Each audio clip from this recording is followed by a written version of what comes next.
Olá galerinha, tudo bem? Hoje nós vamos fazer um origami avião. Vamos trabalhar um pouquinho os movimentos das mãos, dedinhos, né? E também atenção, prestem bastante atenção no vídeo. É uma dobradura simples, mas exige atenção para se fazer certinho, tá bom? Vamos lá então? Vou posicionar aqui para vocês poderem ver a folha. Vamos usar uma folha de sulfite, tá?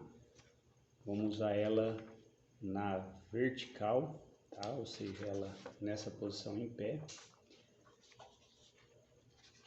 Dobramos inicialmente ao meio, tá? Sempre procura achar a ponta com ponta, acerta dos dois lados para depois você fazer a dobradura, beleza?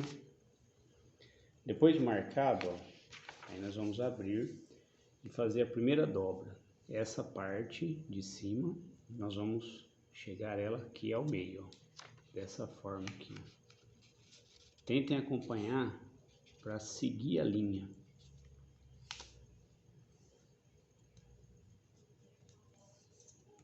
Depois o outro lado, a borda de cima, trazer na linha do meio. Até que ela vai ficar nessa posição, certo?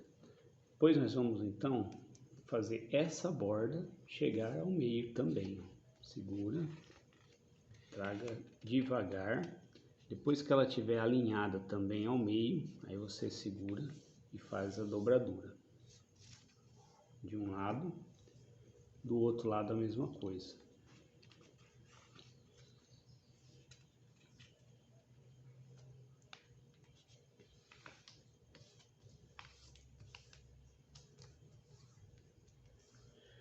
Depois de feito isso, ó, aí nós vamos dobrar ao meio.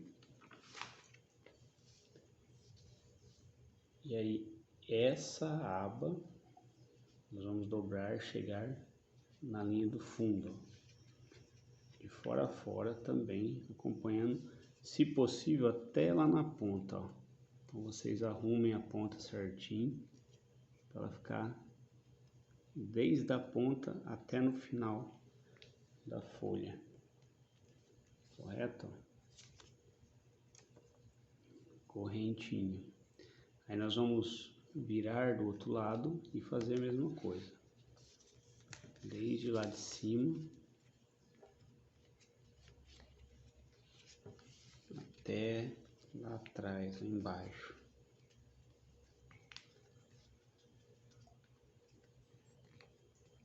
Correto? Dobrou. Temos o nosso avião a jato pronto. Só abrir as abas dele, as asas. E ele vai ficar desse jeito. Tá certo?